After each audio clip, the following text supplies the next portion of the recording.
Iloilo Newsline. Magapangalagad na ang programa nga Iloilo Night Watch sa syudad kag probinsya sang Iloilo. Gimaras Antique Aklan kapin syudad sang Bacolod kag Negros Occidental ilabi na sa sagwa sang pungsod.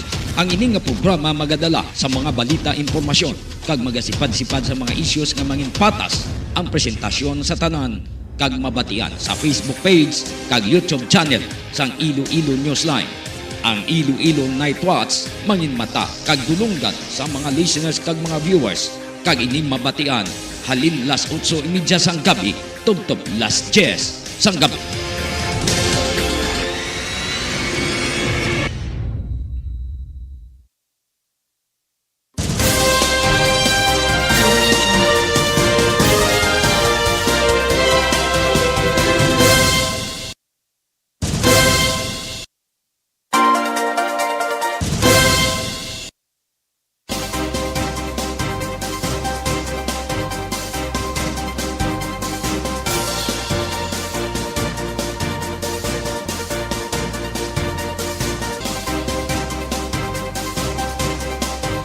Mayong gabi banwa, mayong gabi sa atong mga listeners kag mga viewers. Kumusta na kamo mga ka-newsline, nagapamati na kamo sa atong pagwaragwag diri sa Iloilo Night Watch. Mabatian kita sa Iloilo Newsline kag mabatian man kita sa Gimaras Newsline. Sa atong mga listeners sa syudad kag probinsya sang Iloilo, Antique, Aklan, Capiz, Negros Occidental, Bacolod kag Gimaras, maayad-ayad nga gabi sa inyo nga tanan. Medyo late kita kaya may follow up pa kita nga mga impormasyon. So standby ana kay unahon naton check ang aton nga local pag-asa. Ibaloon nato ng sitwasyon sa ang panahon buwas sa Western Visayas. Yara na sa linya ang aton nga weather specialist Paliog, standby. Iloilo Newsline Weather Update. Engineer John Baron, si Newsline Johnny Diaz. Mayong gabi, sir. Yes sir, mayong gabi and happy Friday sa aton mga tagpalamati. Amo ni aton latest weather update sining adlaw February 17, 2023. Base sa aton latest analysis, ang low pressure area nga aton ginabantayan sa mga nagliliga ning adlaw as of 3 PM kay nasang hapon ari na ini sa kalayon 410 kilometers east ang Davao City, Davao del Sur. Samtang northeast monsoon naman ang nag-aapekto sa Luzon. Adami naman sa Western Visayas, generally fair weather kita sa buong gabi and expecta mga mahina nga ulan dala sining northeast monsoon. Kada segundang hangin nga nag-apekto sa Western Visayas, may kasarangan tubtub mabasko galin amihan na sidlangan. Namo ni magadala sa mabalod tubtub tamaan kabalod nga kadagatan. Bungod sini may naisyo kita nga gale warning sa bilog nga seaboard sa Western Visayas. So at least lang sa aton mga kauturan kag pumuluyo. Likawanan na yung paglayag, especially aton mga bangka, kag ginapa-alert to man aton mga larger sea vessels, aton mga pumuluyo nga nagapuli sa coastal barangays, gabi na gid sa norte since mabaskog ang huyop sang hangin kag mataas ang aton mga balod.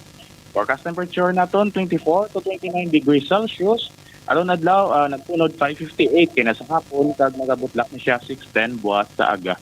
Kagamo niya itong latest weather update alin diri sa Iloilo Doppler Radio Station. Ako si John Baron. Madamo gid nga salamat. Apektado kita sang low pressure, Engineer John Baron, sir? Well, sa subong sir, ang nag-apekto sa aton is northeast monsoon.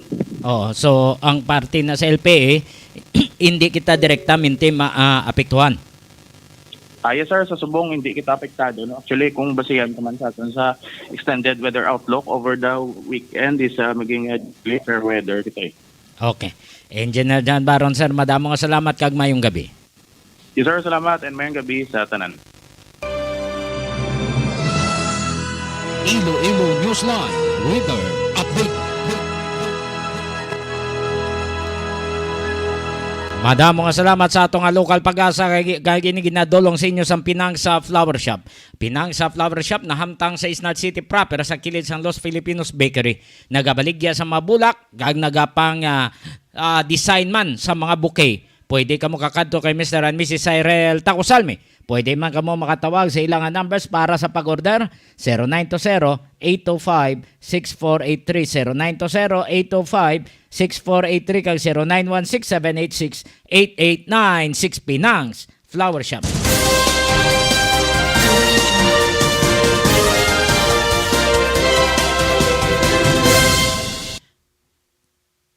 si Congressman Richard Gomez nagpahayag nga ang peace and order sa nga pungsod nag-improve during sa Duterte's drug war. Di subong amatamat naman nagbalalik ang mga drug personalities, mga tunto nila. Amatamat naman nagapamayag sa pagduso sang illegal drugs. Di ang ginakadlokan nyo lang nasang nagdigad amo to si former President Rodrigo Duterte. Subong, why ka mo nadlok sa aton nga mga otoridad? Why ka mo nadlok sa nga kung ano magkalahinabo sa inyo sa subong nga mga tinion? Yaring confirmation nagikan sa kay Congressman Richard Gomez, may kang tanan sini sa ilang deliberation sa House kag sa interview sa nga ANC. What is its importance and why is it importance for the... Well, there are several of us who co-authored this resolution. For me, I support the president because I clearly saw the program was very effective when I was mayor of Ormoc City. Before I became mayor and before President Duterte became president, Ormoc City used to be the drug capital of Region 8. And when we sat in office, we came up with a very strong anti-drug campaign program together with the support and help of the president. And coming from drug capital, we became the safest city in the Philippines. The numbers will show. The numbers will show how effective the drug program was. And Ron, I'm very thankful to this leader, President Duterte, who was able to make the hard calls. He had a clear stand, and I appreciate that most with President Duterte. And despite all the criticisms for fighting drugs, the drug war is still the biggest legacy of former President Duterte. Okay, this resolution in the House, you think this would somehow deter or send a signal to the ICC or another signal to the ICC that they will be having a very hard time if they push through with their probe? Was it somehow meant as a threat to the ICC? More than that, Ron, I think the question is, how can the ICC enter our jurisdiction, give orders when the Philippines is a functioning state? We are not in a state of chaos. So it's very important to give this country, our country, the independence of our own judicial system. The resolution paints a rosy picture of the drug war of the former president, pointing out its remarkable accomplishments. Of course, you already said that this was personal for you and you had personal observations in your jurisdiction. But this resolution made no mention of the deaths in the campaign. Now, just for clarification, does this defense of former President Duterte also show support for the drug war and the killings that happened under it? This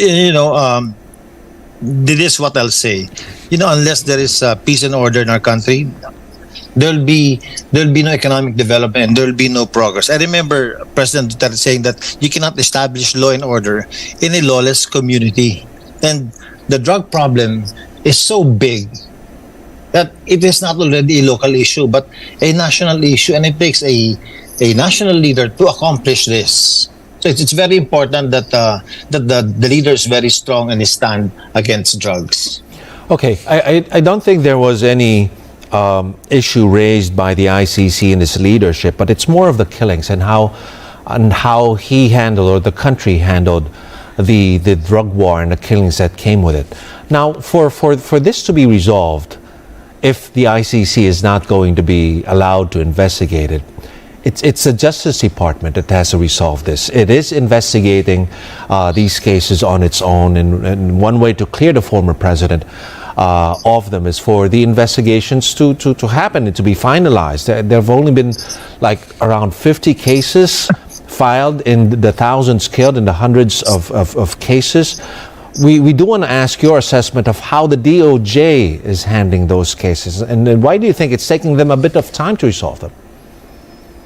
Maybe because there are a lot of cases being handled under that agency. And Ron, with regards to killings, I remember when I was mayor, all of these anti-drug operations were properly coordinated with different agencies of government.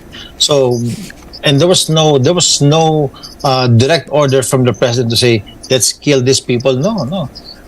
First, the Philippine National Police and the Philippine Drug Enforcement Agency would go in a very thorough investigation to make sure that the person of interest is really into drugs, selling drugs, peddling drugs, manufacturing drugs before they actually enter into a actual raid. And the problem is, Ron, a lot of people really they die because people fight the government. As a matter of fact, even police people from government died from this fight against drugs. Okay, now aside from this resolution, is the House going to take, or at least the proponents of this resolution, you planning to take any other action if the ICC insists on its investigation here in the country? Well, I don't know where this will bring us, but nevertheless, if it goes anywhere, I'll be basing my opinions and my discussions based on my experience as a mayor, Ron. Okay, Congressman Richard Gomez, thank you very much, sir, for talking to us. Thank you so much, Ron.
Dayara sa crossing patio Dueñas, Iloilo.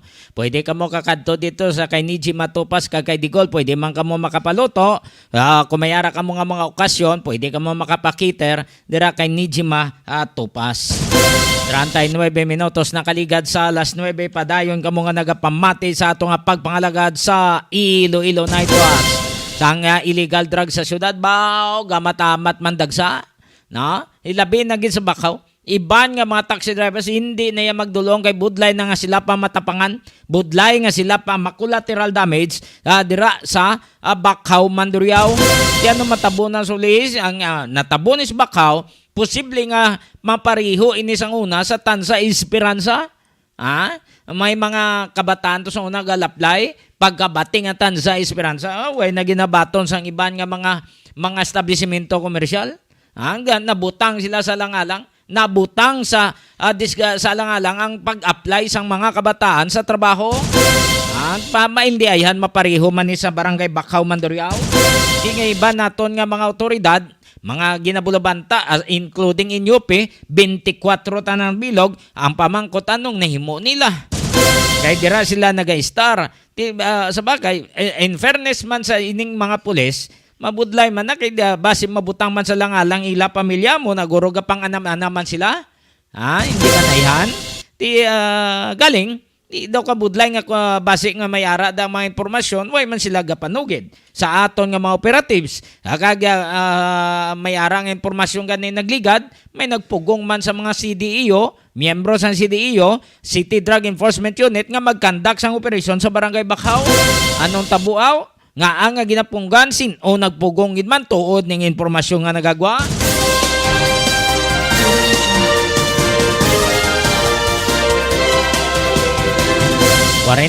Minutos na nakaligad sa alas 9 sa mga balikbayan. Basi magkadto kamo sa mga tourist destination sa syudad. Tanawan nyo lang wheels ng city government. Makitaan ninyo dira. Ang wheels ng city government kag hindi na kamo makapamangkot, madabalaan nyo na kung diin kamo makadto nga mga tourist spot sa syudad sang Iloilo. Kag pasiplatan taman karon ang party ni sa ginkandak nga survey sang rasi nga ginkomisyon ni Mayor Jerry Triñas. More power Iloilo, bringing more to life. When we first arrived, we said we'd be more. And we were. We said we'd give you more. And we did. We even source 100% of our electricity from renewable energy, all while having the lowest rates in the country. But wait, no, that's not enough. This year, we're going to do more. But what does do more mean? It means more upgrades.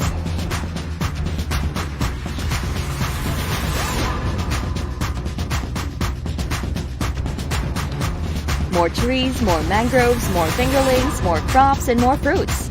More of her, more of him, more of you, more of us, more of her, him, you, and us, making this world a better place for them.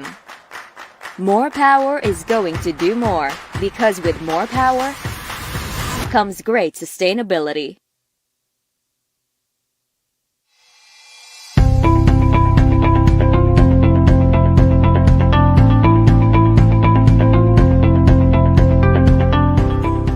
Health complex.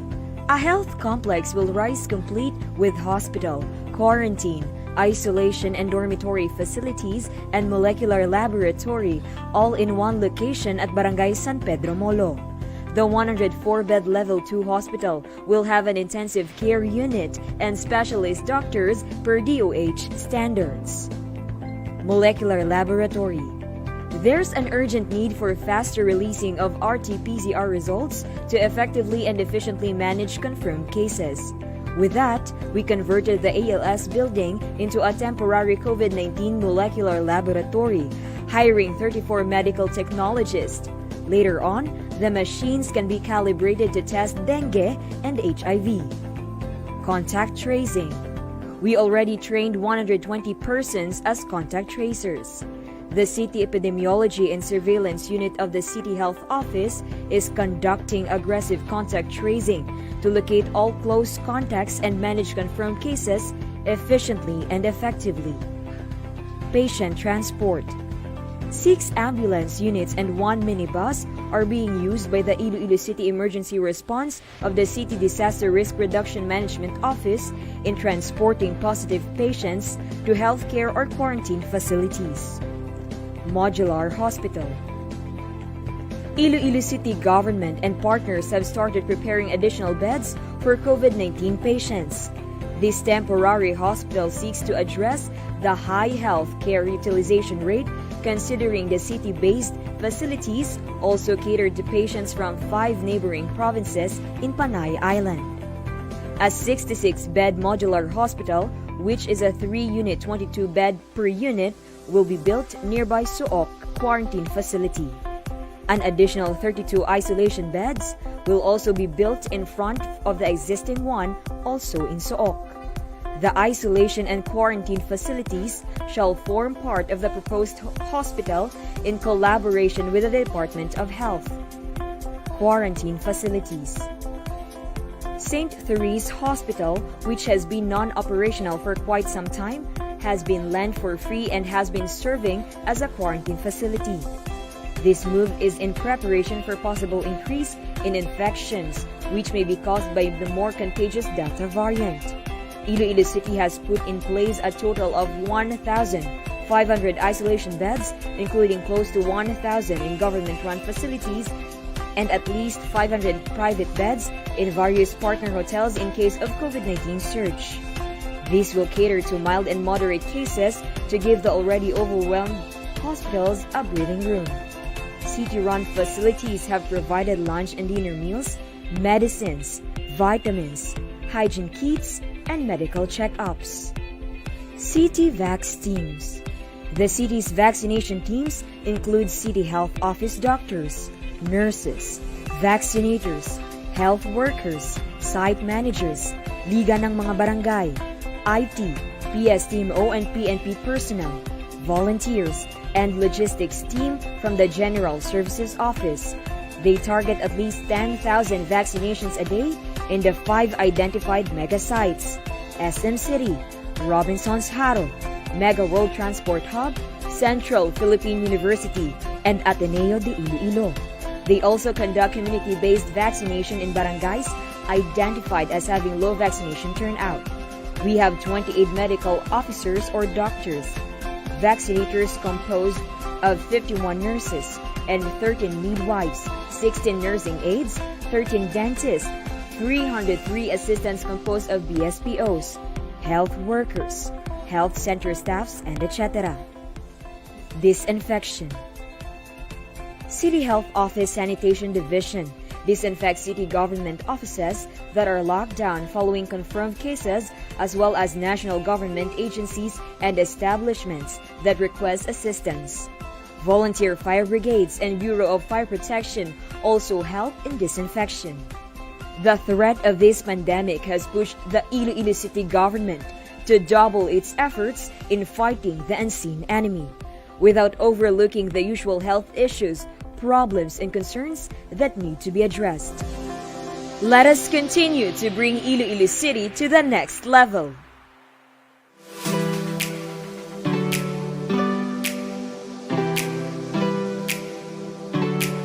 Gusto mo bala sa manamit nga donut nga dalon sa imo pamilya? Hindi ka na magbakal sa iban pa. Bungod bukas na para sa tanan ang Mars Pastries nga napahamtang sa sulod sang Ceres Terminal sa Barangay Kamaligaro, syudad sang Iloilo. Ano pang ginahulat nyo? Dali na! Mabakal na kita sa donut sa Mars Pastries. Pasalubong nga may pagpalangga sa imo pamilya. Mars Pastries. Barato na, manamit pa!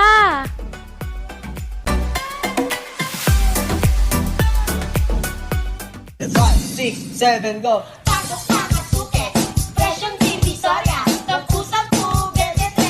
DJ Hello mga suki! Bukas na ang Sergeant Many Grocery kung sa diin makapamakal kamo kag makapangompra sang kinahanglanon sa sulod sang inyo balay. May baligya man sila para sa mga okasyon. Hindi na kamo kinahanglan magkadto sa banwa kag syudad. Gani ano pang ginahulat nyo? Bakal na!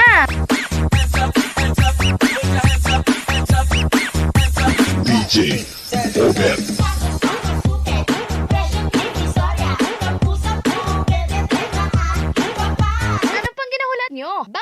the Sergeant Manny Grocery.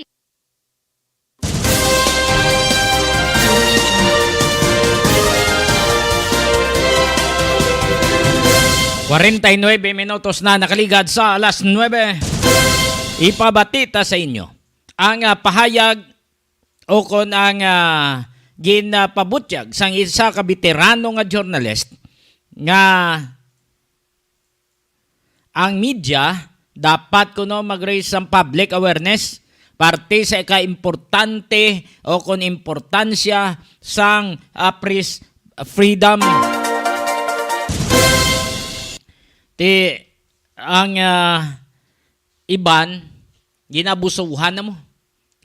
Ginabusuhan ng iban nga media ginagamit man sang iban nga politiko. Di ba? Pililion na malang nga wala nagapagamit. Pililion na lang ang nagatindog sa kamaturan. Pililion na lang ang nagahimo sang iya katungdanan bilang katapo sang media. Yari si Vergel Santos ang ano yung sanay? Trustee Center for Media Freedom and Responsibility. Anong ranggoya? Siya ang ang tagpamaba subong. Yari siya sa iya pahayag. For his reaction on this proposal. We don't see the logic in the proposition that opening media ownership to foreigners will strengthen press freedom. The strength of press freedom depends on two fundamental things. One, a useful understanding by the public of what press freedom is about, so that it can have an idea whether it is being practiced properly and can otherwise demand that it be so practiced. After all, press freedom redounds to the benefit of the public. And two, whether the extent to which the government is willing to let the press be free, and the extent to which the press is willing to assert its freedom. Right now we have a problem with both. The public scarcely understands, if at all, what press freedom is about. On the other hand, the government undermines it. The situation is yet exacerbated by a press that needs little persuading to be timid or to censor itself. Okay, some of us understand the possible problem with the government and giving a little bit more of a leeway to the press, but talk to us about that problem of public understanding of press freedom. Can you elaborate on that? What's the problem there? I think the press itself should embark on a campaign to make the public understand why press freedom is important to them. In fact, important to a democracy. Well, of course, it will require a certain level of understanding, of education, to be able to really make heads or tails of this idea. But all the same, foreign ownership of anything, not only media, can only be beneficial to a nation entrenched enough in democracy, which definitely we are not. In fact, the operating local culture is one of patronage and cronyism. Foreign ownership is bound only to add a worse dimension to it, neocolonialism. Opening ourselves to foreign press scrutiny, is enough concession to world freedom. I think this nation is open enough to press to foreign press observation. That should be enough. Why should yet make foreigners own our own presses? And maybe even before this is pushed, we may want to find out if foreign media is really going to be interested in setting up shop here. What would they be? What benefit would it be for them? That's another matter, because whatever you say, this is a commercial proposition. If they come here at all, do they really think that there's money to make or money to sustain, right, a decent press operation? I don't know about that. But the problem is more basic than that. The government does not like a free press, and the public does not understand what a free press is all about. I think that's the basic problem that we have today. You think It's been a problem for a long time. You think the press hasn't done enough of explaining it to the public and making the public understand of what press freedom is all about? No, I don't think so. In fact, the mere fact that the press is only too easy to be persuaded to be timid and to practice self-censorship is itself an indication of the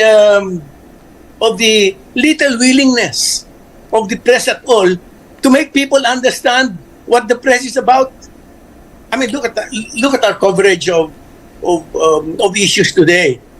We haven't actually gone beyond the old practice of simply telling what happened yesterday.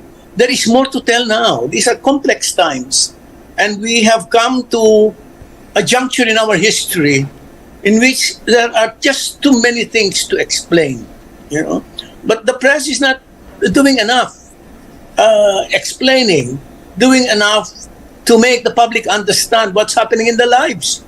So, and now you think foreign ownership will solve all that? I cannot see how it can. Well, Congressman Defensor believes that the foreign media can't be easily controlled. That's by the government. That's what he said. Maybe he's referring to saying they can be. That's a very ugly commentary. That's a very ugly commentary of the Philippine press. I'm thinking the Philippine press is easy to control. Right, exactly. That could be read as that. But maybe he's right. Go ahead. Yeah, this government is depending on the foreign press, to watchdog the government. Can you really believe that? That this government would like the foreign press to come in, own media enterprises, so that this government can be properly watched? I mean, I think that's ridiculous. But could that really happen? I mean, well, that's what he believes. But this of course happened. This pronouncement came out right after that issue in India with the BBC being investigated for a tax case. Right after it came out with a documentary critical of Narendra Modi. So it doesn't give that security that even if they come in here, there would be no pressure from the government and government officials. Are you saying that they will be easier on the foreign media than on the local media? Are you saying that this government is prepared to grant broadcast franchises to the foreign media, but not to the local media? Is this what they're saying? Because they think the foreign media deserve franchises more than the local media? This is the commentary that these congressmen are putting forward. That's really ugly, Varela, in the reporting side, don't you think the foreign media can bring in maybe a different perspective in the issues and analysis of what's happening in the country? An outside look? No, I think we understand what's happening in this country more than anyone else. I think more than especially the foreign media, we do understand. The problem is not understanding.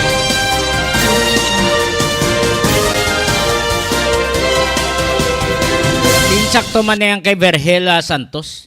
Nga mas maalam pa ang mga foreign media kontra sa mga local media. Nga sila nakahibalo sa mga local issues. Balaan nila ang mga nagakalahinabo sa aton pungsod. Nga kinanglan nga hatagan sa pagtamod, hatagan sa nga pabor ang foreign media ikumpara sa local media. Ano ang ilang nga sara nga mabuligaw? Anong sara ang ilang nga nahibaluan diri sa mga local issues? Paano sila makahibalo? Kung ano nagakalahinabo kinanglan ang foreign media para nga hindi sila makriticize ang mga garok nga mga politician. Amo nambot ng balon. So may punto si Vergel Santos, ang Trustee Center for Media Freedom and Responsibility. Bilang media, dapat neutral ikaw. Both sides dapat pamatian nimo, no? Amo na gani siling naton nga ang media mayara nga criticism nga ginahimo. Criticize ka kung matyagan mo nga sala. Pero kung sa insakto malang nga kinanglan pa i-criticize mo. Hindi na kinanglan eh. So pamatian mo man ang magtimbang nga bahin. Kag hindi naman na yung sakto yung paboran ninyo yung foreign media, ang local media ihig-ihig ninyo.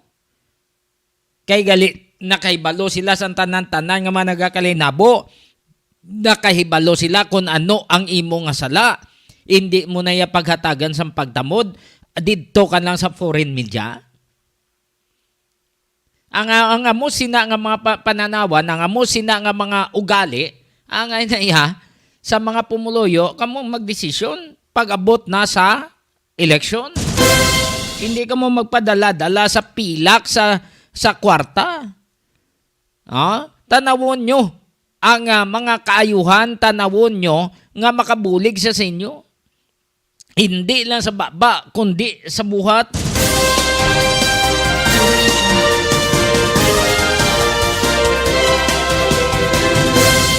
Lodleaf Trading and Services, isa kadako construction firm nga nabase sa Metro Manila. Nagapangubra sa madalag ko ang mga balay, mansions, kag mga merkado. Pangdisenyo man, nagahimo plano. Pwede ka mo kabisita sa ila opisina sa Block 5 Phase Francisco Homes, Gio, San Jose del Monte City, Bulacan. Pwede man ka mo makatext sa Engineer Joey Diaz sa iyang number 0939-812-6336. 0939-812-6336 o kung mag-email ka mo sa maria_rosim@yahoo.com.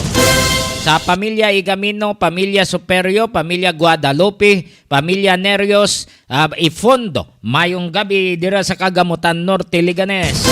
Kag sa pamilya Braza, dira man sa Liganes, sa Sagay Negros, kag sa Kailen Braza, dira naman sa Bulacan. Mayad gid nga gabi kay Nong Jose sa Nueva Ecija, kag sa iyaman nga pamilya mayong gabi sa inyo nga tanan. Kag sa Toto Joy kay Nong Erneda, no? Diaz kay Kasam Milani, kag sa mga kapuhan niya, mga kabataan niya, daraman, kay Nini Julien, musta na? Ay mama mo da, kumusta na? Regards lang sa inyo tanan, sa pamilya Plaga, pamilya Kalataro, pamilya Gumbok, kag subong man pamilya Liki, mayong gabi sa pamilya Mandias dira sa Guimaras, sa Capiz, sa Negros Occidental, kag sa Morsia, mayong gabi sa inyo.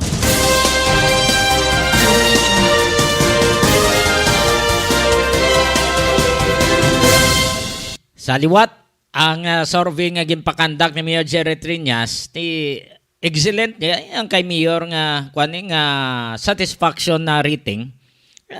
Excellent saya. Mayong pagdumala. Suno ini sa response sa mga pumuluyo sa syudad sang Iloilo. Pero ang lawlaw no nga nakitaan ginatagan sang pigado nga rating ang taga traffic management. Di ka bay pa nga ma-improve ni Mr. Jake Conlo, ang head sang PST mo, Public Safety Transportation Management Office, ma-improve ini. Mas mayo man to kay nakitaan no ang ilang mga kakulangan. No, kay kung hindi ni mo makitan, hindi ka mag-admitter nga may ara nga kulang, warat datsoy, wala pulos nga ara kamandang hindi balo magbaton sang mga sala ni mo. Dapat lang improve ang attitude gid, no? Attitude gid sang traffic enforcer. Kung diin siya na sign dapat dira, Hindi nga sila magpasa silong sa dalom kahoy o kung dito saya sa iban nga balay, ilabi na sa mga manggaranon, private person ang ginaserbisyuhan. Dapat kung si Mayor Jerry Triñas pa, i-manage ang traffic. Hindi nga sila tupong kas puno kahoy to, mangdakop ka na lang, hindi na sila nga i-manage mo yung traffic ka. Dapat arakas to nga. No? Kung may sala, parahon mo, noy, sir, kalma, hindi na da pwede. No? Hindi nga silang palabayon mo, anay, tapos dakpon, nga, pag dakop mo, authorize ka, deputize ka sang LTO, nga magkuha sang iya nga driver's license. Hindi ka mo deputize. Unas tanan, hindi ka mo regular. Why sang gin-deputize ang taga-LTO? Dira sa TMTRO, kaya ang ginadeputize nila, regular lang gid nga mga empleyado. Diba? So dapat i-manage nyo ang traffic. Ara ka mo sa corner, ara ka mo nagabulig para nga hindi magilinotok, malikawan ang puisay sa mga driver nga paindis-indis. Kag kung nara ka mo sa sulod sa tungada nga naga-traffic, masunod lang na ang mga drivers. Kag likawan man mga naga-parking sa igad sandalan, iambalon nyo nga pwede nga hindi lang ka mo mag-parking. Amo na bla? Sa matawhay lang nga pamagi. So, laban-laban ko na muna himuon nyo, ang mga tao ga-believe ina sa inyo, gapati ina sa inyo. Pero kung daw law man, kung pabayaan nyo malang, balaan nyo lagi atong iskina sa unhan, mga 50 meters ang distansya niya o kung 40 meters, dito kamuya gapa tupling sa iban to, tadlong sang baligyan sang isa ka negosyante, kay gahulat ka mo nga papay, wala na sang pulos.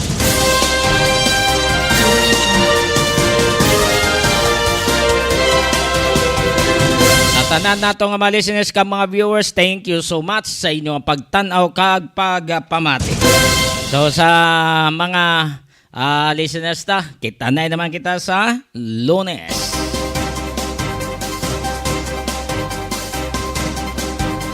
Sa Cindy Sandy Store, Risa Palapala, Uno City proper, wholesaler kag retailer na. Hindi ka mo magkalipat.